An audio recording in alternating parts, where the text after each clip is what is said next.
Nous les chrétiens, nous croyons à la doctrine de la Trinité. Et que dit cette doctrine? Elle est simple. La doctrine de la Trinité dit que il y a un seul Dieu. Mais en ce seul Dieu-là, il y a 3 personnes. Nous les chrétiens, c'est ça qu'on croit. Ne pensez pas. C'est-à-dire, il y a des gens qui pensent qu'on vient à l'église, on confesse ses péchés, on croit en Jésus, puis on est sauvé, c'est tout. Non, il faut croire à la vérité biblique, à la doctrine, à l'évangile de Jésus, à la parole, la vérité biblique. C'est important. On est sauvé parce qu'on connaît la vérité. Si tu négliges ces choses-là, tu dis, bon, c'est pas important. C'est important. C'est très important. Parce qu'un témoin de Jéhovah que vous voyez là, nous les chrétiens là, nous, et quand je dis nous là, ça veut dire tous ceux qu'on appelle les chrétiens évangéliques. Nous croyons que les témoins de Jéhovah sont perdus. Vous savez pourquoi? C'est parce qu'ils ne croient pas qu'eux, ils croient aussi que Jésus est le sauveur, que Jésus est mort sur la croix pour nos péchés. Ils savent ça. Mais eux, ils nient la divinité de Jésus. Ça dit pour eux, Jésus n'est pas Dieu. Est-ce que vous suivez les frères? Donc le fait de nier la divinité de Jésus, tu es perdu. Si tu ne crois pas que Jésus-Christ est Dieu là, tu es un homme mort spirituellement, tu es foutu. Parce qu'on est sauvé par grâce au moyen de la foi. Et pourquoi je dis ça? Il faut croire la divinité de Jésus parce que dans Jean 5, verset 17, la Bible nous dit que les Juifs voulaient tuer Jésus. Pourquoi? Parce que Jésus se faisait appeler fils de Dieu, se faisant ainsi l'égal de Dieu. Et dans Jean 20, verset 31, il est écrit: ces choses ont été écrites afin que vous croyiez que Jésus est le Christ, le Fils de Dieu, afin qu'en croyant, vous ayez la vie en son nom. Dieu nous a donné la vie éternelle. 1 Jean 5, verset 11 à 12. Et cette vie est en son Fils. Celui qui a le Fils a la vie. Celui qui n'a pas le Fils de Dieu n'a point la vie. Dans 1 Jean 4, il est écrit encore: quel est celui qui triomphe du monde? Sinon celui qui croit que Jésus-Christ est le Fils de Dieu. Alléluia. C'est ça. Il faut croire ça. Croire veut dire que tu acceptes cela comme vrai. Tu dis, ah, ça vient de la Bible, moi je crois. C'est tout. C'est tout ce que tu dois faire. Simplement. Et écoute le Saint-Esprit qui te parle dans ton cœur. Parce que le Saint-Esprit nous parle. Le Saint-Esprit nous parle. Non, il faut croire. Et les Mormons, ceux qui portent habit blanc et puis ils ont pantalon noir là. Et aussi, ils se font appeler des chrétiens aussi. Mais nous là, nous on croit qu'ils sont perdus. Vous savez pourquoi? Parce qu'eux ils ne croient pas à la Trinité. Et ils croient en 3 dieux séparés. Oui. Donc, c'est pour cela qu'on vient à l'église là. On se fait former pour connaître la parole de Dieu. Sinon, tu vas penser que tu es un chrétien alors que tu es un idolâtre. Si les vérités bibliques là, tu ne connais pas.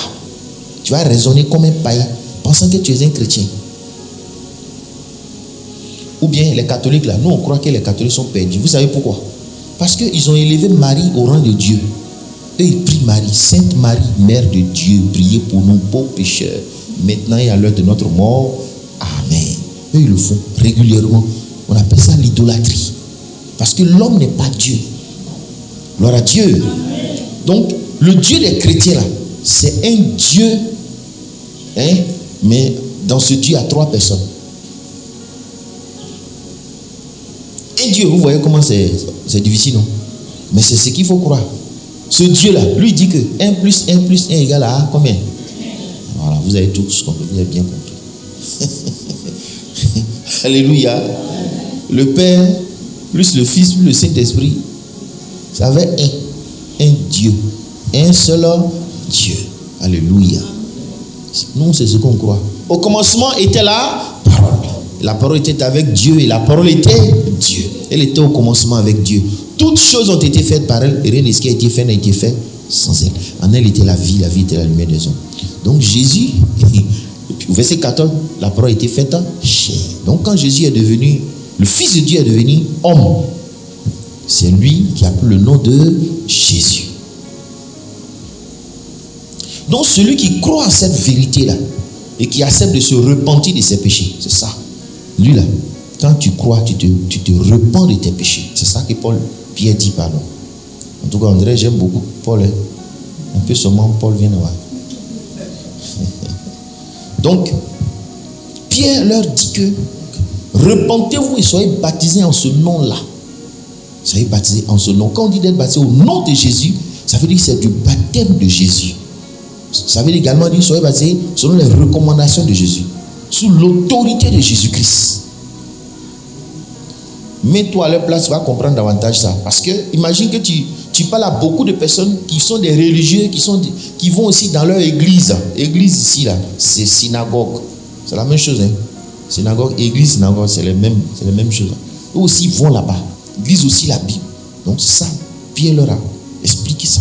Il leur dit, quand vous allez vous faire baptiser, là, vous allez recevoir le don du Saint-Esprit. Et le don du Saint-Esprit ici, là, ils vont penser à quoi? Ils vont penser à l'événement que les apôtres ont reçu aussi, n'est-ce pas? Donc c'est ça qu'on appelle le baptême du Saint-Esprit. Cette promesse-là, c'est pour nous tous, selon qu'il est écrit ici. C'est pour toi, c'est pour moi, c'est pour nous tous. Tous ceux qui vont croire, là, ils peuvent avoir ça. Il y a une petite différence entre le baptême du Saint-Esprit, on va voir ça rapidement, et puis le fait d'avoir en soi le Saint-Esprit. Ceux qui croient là, ils reçoivent dans leur esprit là, le Saint-Esprit. Parce que c'est par le Saint-Esprit qu'on est régénéré. Jean chapitre 3, verset 3 jusqu'au verset 5. Si un homme ne naît d'eau et d'esprit, il ne peut entrer dans le royaume de Dieu. C'est-à-dire que pour naître de nouveau, il faut écouter la parole de Dieu, croire à cette parole, croire à cet évangile. Et puis, le Saint-Esprit maintenant, puisque tu crois là, il va te régénérer. C'est-à-dire il va te faire naître de nouveau. Tu vas naître de Dieu. Ce qu'on appelle naître de Dieu. Tu es une nouvelle personne. Donc, il y a une œuvre du Saint-Esprit. Quand quelqu'un écoute, pendant que vous êtes en train d'écouter même là, le Saint-Esprit a l'œuvre dans votre vie, comme ça.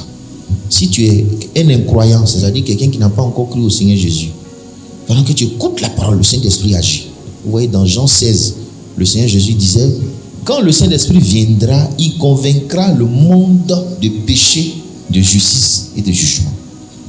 Donc le Saint-Esprit fait déjà en amont, avant que tu crois là, il fait un travail dans ton cœur. C'est pour cela que ceux qui ne croient pas, on dit qu'ils ont blasphémé contre le Saint-Esprit. C'est des gens qui ont écouté l'évangile, ils ont écouté la parole, mais ils ont fermé leur cœur. Ne pas se repentir, ne pas mettre le foi en Jésus. Donc si tu crois au Seigneur Jésus, tu reçois en toi le Saint-Esprit qui te régénère, qui te transforme.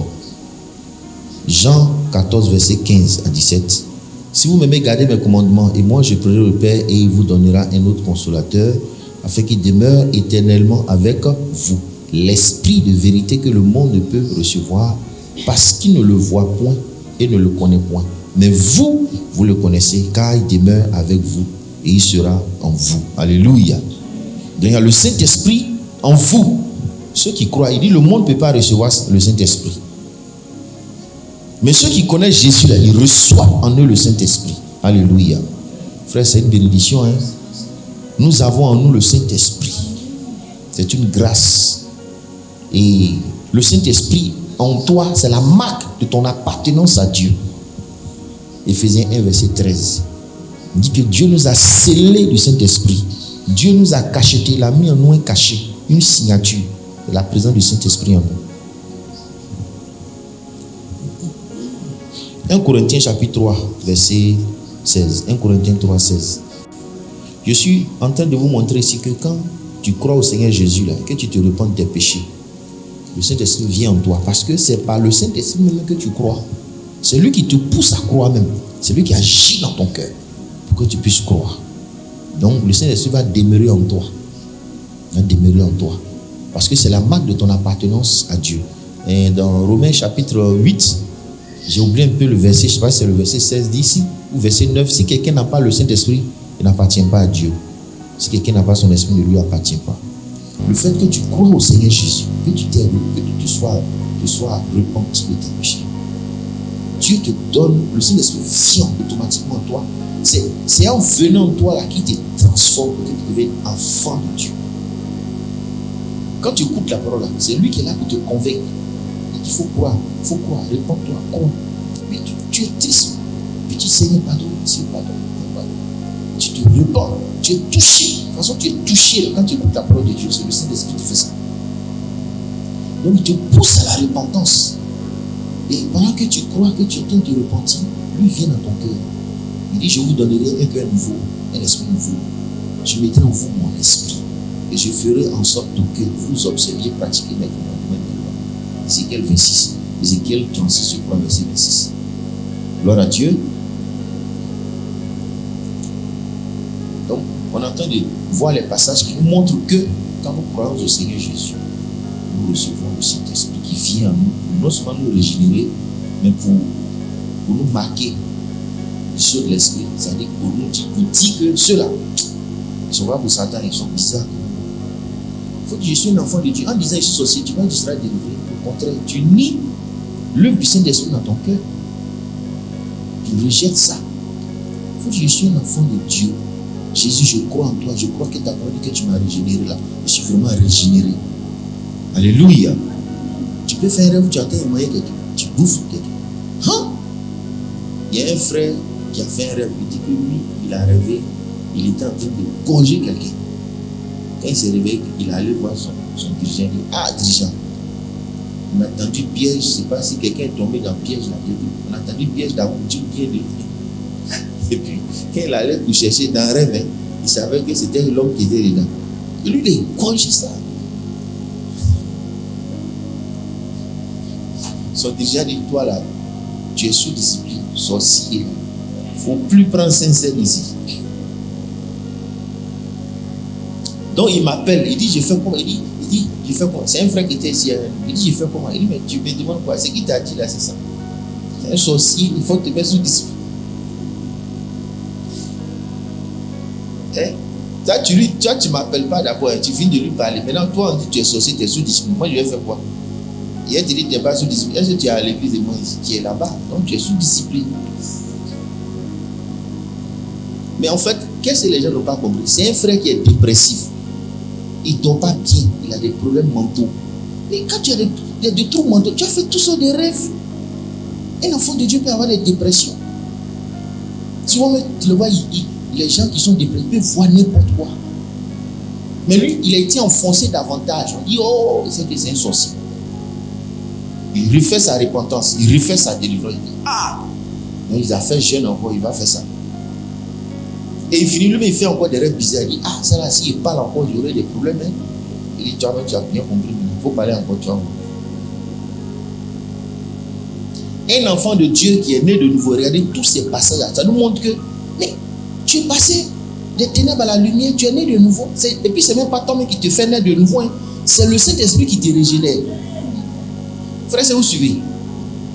Donc, quand tu fais un rêve, là, le diable est en train de te mentir. Je ne parle pas de ceux qui ne sont pas encore convertis. Je parle de toi qui es un enfant de Jésus, qui est convaincu dans ton cœur que toi, là, tu as vraiment que tu t'es repenti.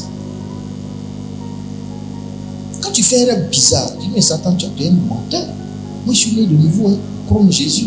Et la Bible me dit que celui qui croit en lui, là, le Saint-Esprit change son cœur. Quand on dit son cœur, ça parle de ton esprit. Cœur, là, ça veut dire esprit aussi. Dieu a transformé mon esprit. Il y a mes retours dans un morceau de caillou. Pourquoi? Mais si tu ne crois pas la vérité qui est ici, là, le diable va te parler. Satan va te parler. Même les témoignages, là, si on rentre théorie, tu entends des témoignages, tu peux faire des rêves là-dessus. L'homme est comme ça, vous ne savez pas ça. L'intelligence, c'est fertile. On a de l'imagination. Donc, il faut croire que le Saint-Esprit est venu en toi. Alléluia. Et lorsque tu as cru là, le Saint-Esprit est rentré dans ton cœur. Tu dois savoir qui tu es. Si tu... Et quand tu manges poulet, tu te réveilles, tu dis, aïe, je dois refaire ma repentance. Ah Seigneur, pardonne-moi. Oh Seigneur, pardonne-moi. Seigneur, j'ai péché encore. Seigneur, j'ai péché encore. Tu dis, oh Dieu, je me repens. Quand tu vas dormir encore, tu vas rêver encore, même chose. Là. Parce que lui, il est là pour te cribler. Hein? Satan rôde autour de vous comme un lion rugissant, cherchant qui va dévorer. C'est-à-dire qui va détruire. Qui va détruire, lui cherche. Donc, crois en la vérité biblique. Alléluia. Amen. On parle de ceux qui sont convertis. Est-ce que vous me comprenez? Si tu n'as pas encore donné ta vie à Jésus, là, toi, tu vas rêver, tu vas même coller des sorciers de ton village, tu es là-bas même déjà. Mais nous, on s'est repentis de nos péchés, on a mis notre foi en Jésus là. Hein? Nous croyons que Jésus a enlevé notre esprit dans tous ces vilains coins là. Il nous a transformés, régénérés, lavés même. C'est ça qu'on est lavé. Il faut que, frère, c'est pour ton bien, je te parle comme ça.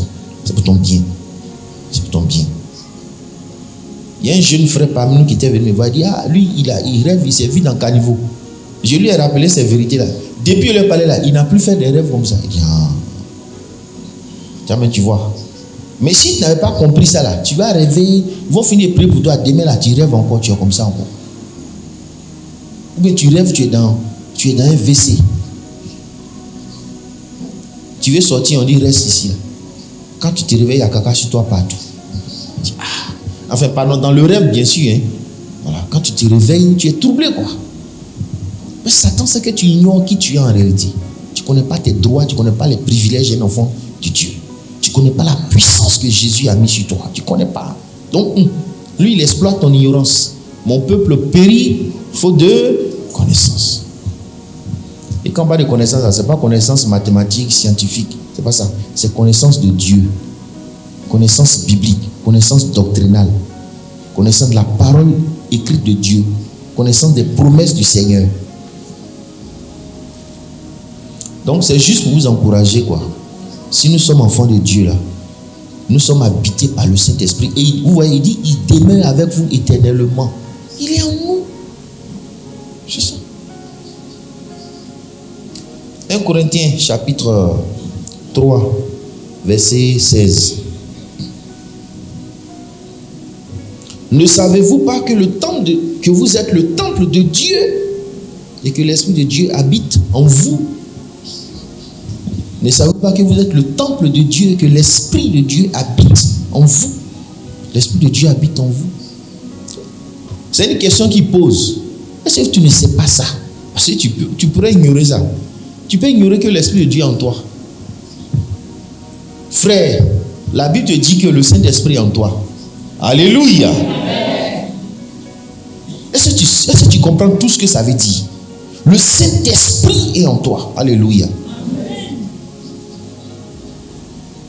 Ne savez-vous pas que vous êtes le temple de Dieu et que le Saint-Esprit habite en vous? Le Saint-Esprit est en toi. Il faut croire ça. Hein? Il y a la marque de l'appartenance de Dieu dans ta vie qui est le Saint-Esprit. Il faut croire et puis il faut proclamer, il faut déclarer ça. Alléluia. Verset suivant. Si quelqu'un détruit le temple de Dieu, Dieu le détruira. Ici là c'est fort, hein, frère. Écoutez ça très bien.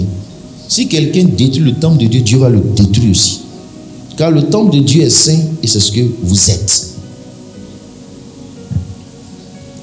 Ici là, le temple de Dieu représente quoi? C'est quoi ici le temple de Dieu?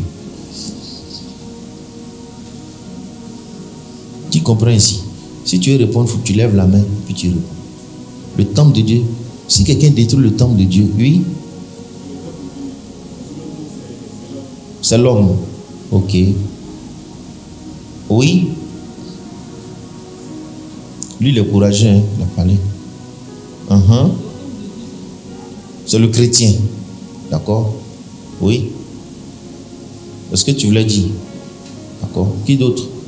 Oui. C'est le croyant. D'accord. Je voulais donner 2000 francs. Celui qui a me donné une réponse satisfaisante. Mais quand il a enlevé, voici, il y a 2000 francs dans ma poche là. Il y a 2000. Hein. C'est pas 5000 qui est là, c'est 2000. Je prends une personne comme ça, bien deux, puis je m'arrête là. C'est tout. Oui, le frère Oscar.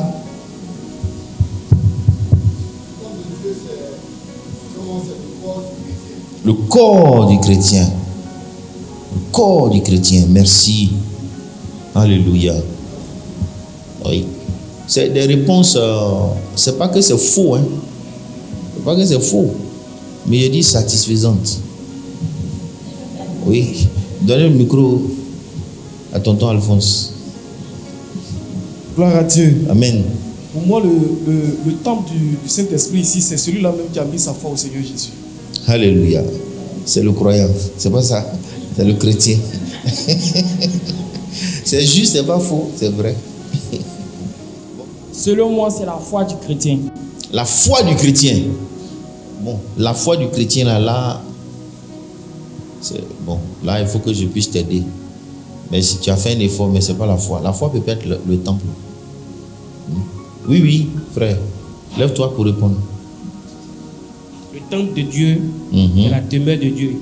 En un mot, c'est où le Seigneur habite. Ah, mais tu as répondu.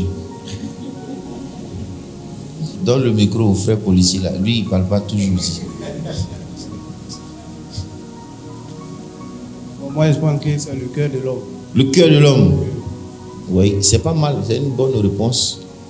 C'est une bonne réponse. Moi, de prendre quelqu'un, oui, donner à Mère Rodrigue. Comme il est venu parmi nous, il faut qu'on lui donne. Gloire à Dieu. Amen. Et le temple de Dieu, c'est le cœur du croyant. Le cœur du croyant. La Bible dit dans Proverbe que garde ton cœur, puisque toutes choses, car de lui viennent les sources de la vie. Merci. C'est dans le cœur du croyant que Dieu habite. C'est pas dans le cœur du païen. Réponse en ligne. Le croyant aussi. D'accord. C'est pourquoi vous voyez ma réponse. J'ai dit, selon ce passage-là, selon ce passage, oui, nous avons appris comment interpréter. Oui, oui. Bon, le temple de Dieu, je pense que c'est l'ensemble des chrétiens, des croyants. L'ensemble des chrétiens. L'ensemble des chrétiens. Voilà. Vous, le vous là, ça représente l'ensemble. Voilà. Vous êtes le temple de Dieu. L'ensemble. Oh, soit il n'a pas été bien précis. Oui, oui, le frère en Christ qui est là. Il paraît à l'église de Corinthe.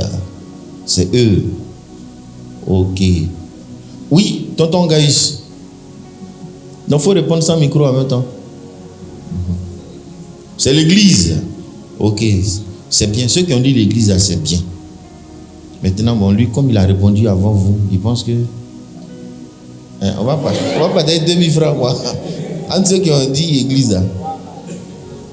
Donc, ici, là, vous voyez, c'est ici. Si vous lisez le contexte, on a dit que pour définir un mot, on tient compte du contexte. Le contexte, ici, là.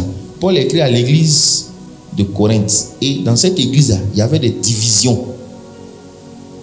Donc, détruire ici le temple de Dieu, là, c'est ceux qui sont les causes de division dans l'église, c'est ça.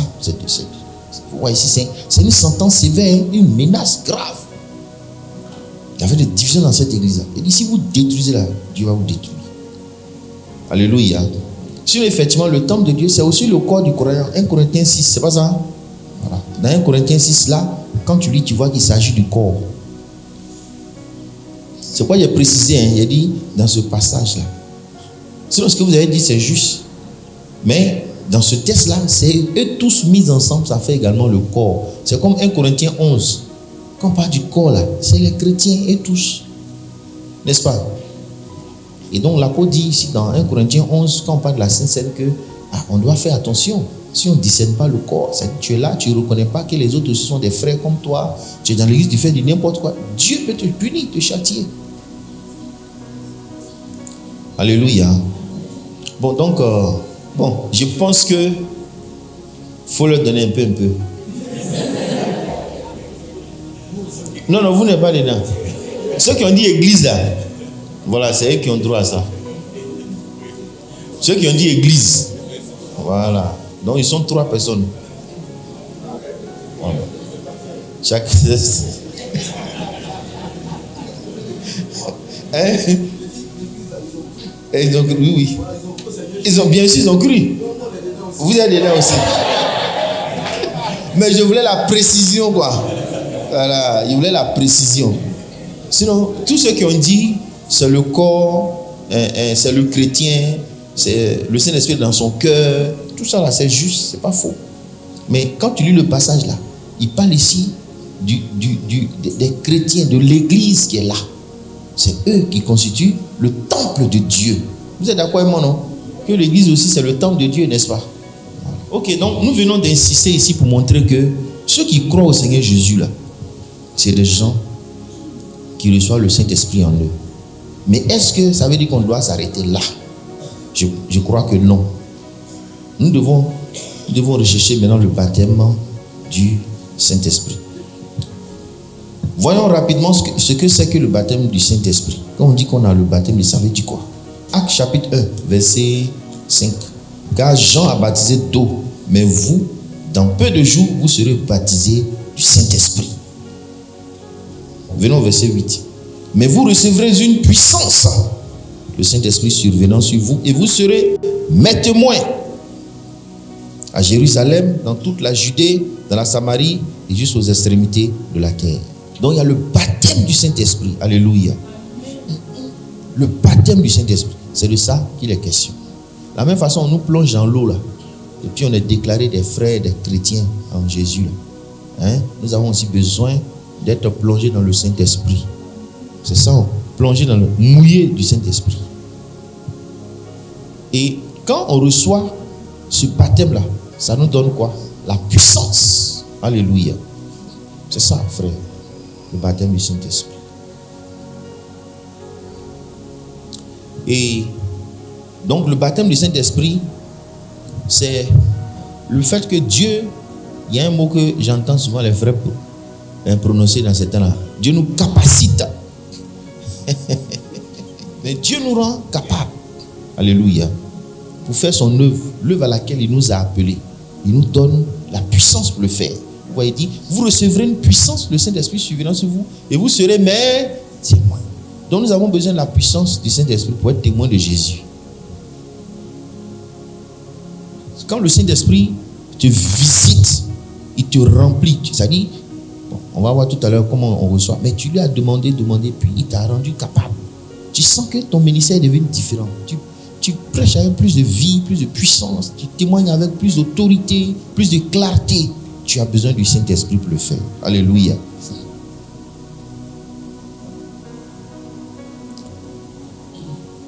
Le Saint-Esprit vient sur nous encore pour, oui, toujours pour le témoignage. On vient de voir ça.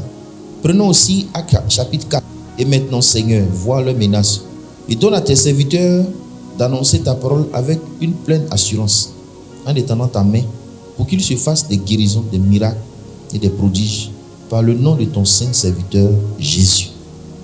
Quand ils eurent prié, le lieu où ils étaient assemblés trembla. Ils furent tous remplis du Saint-Esprit et ils annonçaient la parole de Dieu avec assurance. Alléluia. Donc ici, là, ils ont eu besoin de la puissance du Saint-Esprit. C'est vrai que eux, les 120 avaient reçu, mais ici, là, c'est toute l'Église qui demande ça. Parce que frère, ils font face à des menaces. On frappe les apôtres, d'autres sont emprisonnés. Ça fait peur, n'est-ce pas? Il faut la puissance surnaturelle de Dieu pour continuer de parler de Jésus. Nous, actuellement, là, frère, on ne souffre pas. On n'a pas de problème. On prêche, voilà, dans le micro même. On chante dans le micro. Mais il fut des moments dans l'histoire où l'Église ne pouvait pas faire ça. Les chrétiens vivaient en clandestinité, dans les lieux cachés. Mais Dieu est bon, parce qu'il y a eu beaucoup de prières et Dieu a renversé ces résistances maléfiques pour que l'Église puisse avoir la liberté dont nous jouissons aujourd'hui. Mais ce n'est pas comme ça dans le monde entier. Dans certaines parties encore du monde où les chrétiens ont des difficultés à affirmer ouvertement leur foi. Donc c'était le cas des apôtres ici. Ils avaient des problèmes. Pour prêcher, ils ont des problèmes parce qu'ils sont face à des juifs qui sont attachés au judaïsme, qui craignaient même.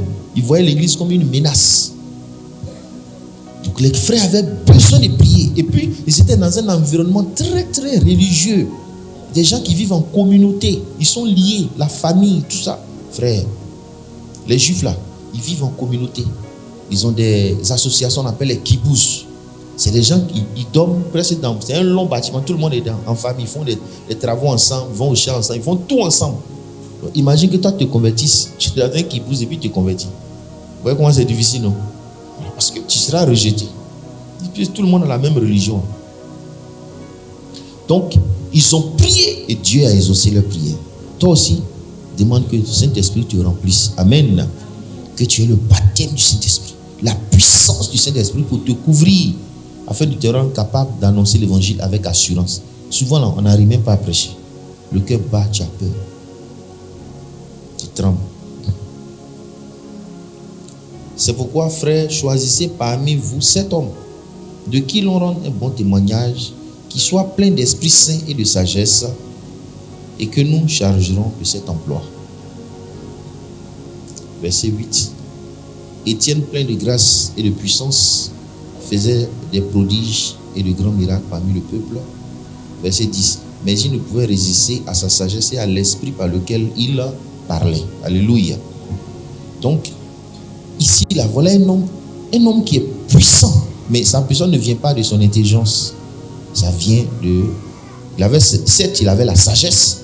Il était intelligent. Mais en plus de ça, il avait le Saint-Esprit pour l'aider. Alléluia. Frère, il nous faut rechercher l'aide du Saint-Esprit. Amen, amen. Il faut qu'on recherche, qu'on supplie Dieu de nous bénir, de nous remplir le Saint-Esprit, de nous revêtir de sa puissance. De nous revêtir de sa puissance. Parce que la promesse, comme on a lu dans Acte 2, c'est pour nous aussi. Amen, amen. C'est pour nous aussi. Maintenant, comment on peut recevoir cette puissance-là, du Saint-Esprit?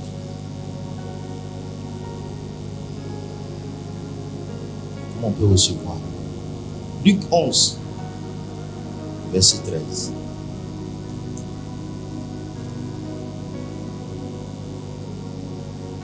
Si donc, méchants comme vous l'êtes, vous savez donner de bonnes choses à vos enfants, à combien plus forte raison le Père Céleste donnera-t-il le Saint-Esprit à ceux qui le lui demandent? Donc, on peut recevoir le Saint-Esprit en faisant quoi? En demandant à Dieu. Alléluia. Et Dieu dit que si nous qui sommes mauvais à tout, en tout cas un homme normal, une femme normale, un papa normal, il ne va jamais donner de mauvaises choses à ses enfants. N'est-ce pas? Il lui donne toujours de bonnes choses parce que c'est son enfant. Nous devons demander. Il faut dire, Seigneur, je suis faible, j'ai besoin de ta puissance. Je veux faire ton œuvre, j'ai besoin de ta puissance. Pour parler avec assurance, témoigner de toi avec efficacité. Je veux que tu me revêtes de ta puissance. Alléluia.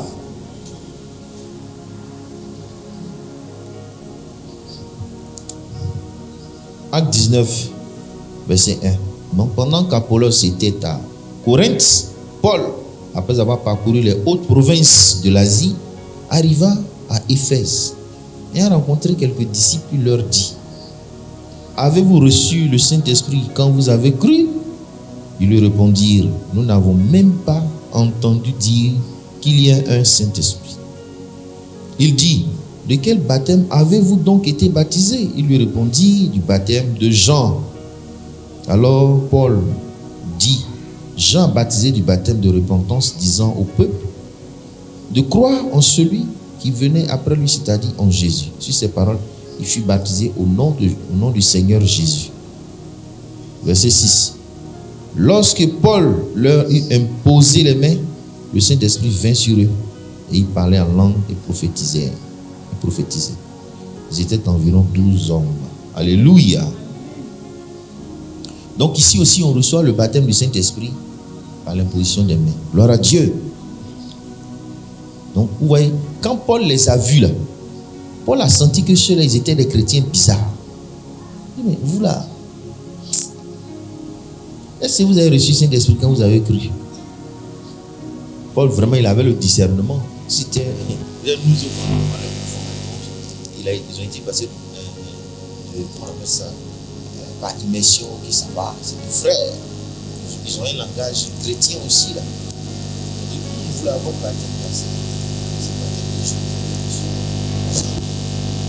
Parler du Saint-Esprit. Leur a prêché l'évangile quand ils ont été rebaptisés. Parce que donc le baptême n'est pas authentique. Ce qui fait l'authenticité d'un baptême, ce n'est pas le fait qu'on t'ait plongé dans l'eau. Mais quel est le message que tu as reçu avant d'être baptisé? Est-ce que tu as cru vraiment au Seigneur Jésus comme le Fils de Dieu, mort pour toi sur la croix, ressuscité le 3e jour? Est-ce que tu t'es repenti de tes péchés? Ça, c'est les deux éléments, c'est très important. On croit en Jésus, on se repent de ses péchés. Si tu as cru en Jésus,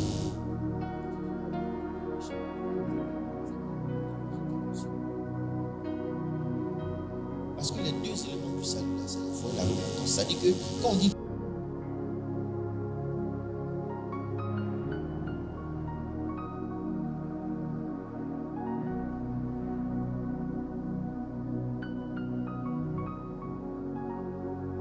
dans ton cœur là-bas, tu regrettes ta vie passée et tu te confies à Jésus. Maintenant, si tu as reçu, si on t'a parlé de repentance seulement, mais on ne t'a pas parlé de Jésus, c'est un faux baptême que tu as reçu. Ça, c'est le baptême de Jean, toi tu as reçu. Parce que ces gens-là, c'est le baptême de repentance qu'ils donnaient aux gens. Vous suivez les frères? Voilà. C'est pour cela que quand nous prêchons l'évangile, il ne faut pas rester sur une repentance seulement. Pas l'œuvre de Jésus, l'œuvre de Christ sur la croix. Pas l'œuvre de la sainteté de Dieu, de leur péché. La nécessité pour eux de croire en Jésus. Amen. Frère, c'est bizarre, mais il y a des frères qui ne voient pas la nécessité de croire en Jésus-Christ. Eux, ils pensent qu'on est sauvé parce qu'on s'est repenti de ses péchés. Ça, c'est quel évangile? Ça, c'est pas l'évangile. Hein? Ça, c'est le message de Jean-Baptiste. Dieu écoute notre repentance parce qu'on a cru en Jésus. Alléluia. Gloire à Dieu. C'est ça. Vous voyez, il dit, c'est par grâce que vous êtes sauvés. Par le moyen de la foi. Ce n'est point par les œuvres, afin que personne ne se glorifie. C'est comme le président accorde une grâce présidentielle à des prisonniers. S'ils sortent de prison, ils vont dire quoi? Ils vont dire, ah, c'est pas grâce, c'est pas ça. Maintenant, s'il dit, ah, moi, je me suis repenti, c'est pourquoi le président m'a laissé. Quand même, il n'a rien compris. Seulement quand tu sors comme ça de prison, là, est-ce que tu as dit, j'ai la chance, je vais continuer encore? C'est ce que tu as dit? Non, tu regrettes. Tu dis, ah, vraiment, il a eu pitié de moi. Hein. Je regrette ce que j'ai fait là. Ça là, je me répands de tout ce que j'ai fait là. C'est ça. Toi, tu es sauvé par grâce. C'est l'œuvre de Jésus qui te sauve. Donc, quand tu as compris ça, tu te repens de tes péchés et puis tu commences à marcher avec Jésus-Christ. Tu es un disciple de Jésus. Donc, on reçoit aussi le baptême du Saint-Esprit quand on t'impose les mains aussi, quand on prie pour toi. Quelqu'un peut prier pour toi et puis tu reçois la puissance du Saint-Esprit. Gloire à Dieu. Il nous faut recevoir les dons spirituels. Amen. La capacité surnaturelle du Saint-Esprit. Sinon, frère, on ne pourra pas accomplir de grandes choses pour Dieu. Amen, amen. Tu es jeune, tu es petit, mais Saint-Esprit avec toi, tu es baptisé du Saint-Esprit. Tu vas faire des choses extraordinaires. L'église que vous voyez ici là peut se remplir, non pas. Moi, je suis comme un coach pour vous. Je suis comme un entraîneur pour vous. Mais chacun de vous, vous avez vos dons que pour moi, peut-être je n'ai pas. Regardez les grandes équipes là. C'est vrai, on félicite l'entraîneur, n'est-ce pas? Mais il y a des joueurs. L'entraîneur me cherche des joueurs compétents. Il y a des joueurs, quand ils sont dans ton équipe là, l'équipe gagne toujours. C'est comme ça aussi. Toi aussi, tu es là, tu as des dons. Hein, tu as des capacités que si tu te mets au service de l'équipe qui est l'église, tu vas voir qu'on va accomplir de très grandes choses à la gloire du Seigneur. Donc si tu as compris, on va prier. Mais il y a un dernier passage que je voulais vous lire avant qu'on prie. C'est Actes chapitre 8. Voilà, on a encore du temps. Actes chapitre 8. Je vais vous lire ce passage-là. Où Simon, le magicien, bon, on supposait qu'il était converti. Hein? Lui, il n'a pas pu recevoir le don du Saint-Esprit. Acte 8, verset 13. Simon lui-même crut, et après avoir été baptisé, il ne quittait plus Philippe. Et il voyait avec étonnement les miracles et les grands prodiges qui s'opéraient. Maintenant, verset 18. Verset 17 d'abord. Alors Pierre et Jean leur imposèrent les mains et ils reçurent le Saint-Esprit. Lorsque Simon vit que le Saint-Esprit était donné par l'imposition des mains des apôtres, il leur offrit de l'argent en disant, accorde-moi aussi ce pouvoir afin que celui à qui j'imposerai les mains reçoive le Saint-Esprit. Vous êtes d'accord avec moi que quand on dit il leur impose les mains pour qu'il reçoive le Saint-Esprit, ça ne veut pas dire que le Saint-Esprit qui vient demeurer en eux. Mais vous comprenez que c'est un revêtement de puissance que ces hommes-là, ces chrétiens-là recevaient. N'est-ce pas? Parce qu'on reçoit la présence du Saint-Esprit en nous dès lors qu'on croit au Seigneur Jésus, qu'on se repent de ses péchés. On est né de nouveau, c'est l'œuvre du Saint-Esprit. Mais donc ici, quand on dit les apôtres imposent les mains, puis les gens reçoivent le Saint-Esprit, c'est le revêtement de la puissance du Saint-Esprit. Donc, Simon allait donner l'argent à l'apôtre Pierre. Il dit, prenez l'argent. Hein? Frère, est-ce que Simon était converti? Quelqu'un qui pense que le don du Saint-Esprit là, c'est pas en donnant l'argent on gagne. Il y a des gens qui font ça encore aujourd'hui. Hein. Voilà, ils payent l'onction. On ne paye pas l'onction du Saint-Esprit. C'est le don de Dieu. Regardez la réponse de l'apôtre Pierre. Pierre lui dit quoi? Verset 20, merci. Mais Pierre lui dit que ton argent périsse avec toi, puisque tu as cru que le don de Dieu s'acquérait à prix d'argent. Il n'y a pour toi ni part ni lot dans cette affaire, car ton cœur n'est pas droit devant Dieu. Repends-toi donc de ta méchanceté et prie le Seigneur pour que la pensée de ton cœur te soit pardonnée, s'il est possible. C'est fort, hein? Alléluia. Frère, ton cœur peut être corrompu. Grave. Il y a des gens, ils écoutent la parole de Dieu, ils sont dans l'église. Ils font une certaine repentance et puis on est content. Il y a des choses, des péchés qu'il a laissés, on est content. Mais il a un haut niveau de cupidité, quoi. Dieu peut te maudire comme ça, il peut te rejeter. Il y a des gens qui pensent qu'avec l'argent, on peut tout gagner, on peut tout avoir. Ils sont prêts à corrompre même le pasteur avec son argent. Il dit, papa, tiens l'argent là, mais il faut, donne-moi une option particulière. Il y a des gens qui sont corrompus, c'est-à-dire leur pensée est tordue. Au point où ils peuvent s'imaginer des choses comme ça. Donc lui, il n'a pas eu le baptême du Saint-Esprit. Et pourtant, il avait renoncé à sa magie. Il était même baptisé d'eau. Tout ça là. Mais regardez ici. Il a été rejeté. Et on lui a dit, il faut prier pour que Dieu te pardonne s'il est possible. Il dit, vous-même priez pour moi.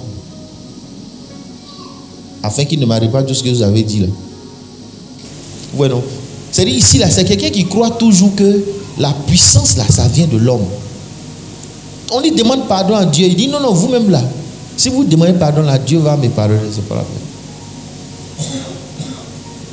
Pour avoir le don du Saint-Esprit là, il se dit que c'est l'homme qui va lui donner ça. Est-ce que vous savez que frère, de nos jours, il y a des gens qui vont chercher l'onction là. Ils payent l'argent pour avoir l'onction. Oui. Ça, c'est une malédiction, c'est dangereux. Dieu bénit ses enfants, ses serviteurs, mais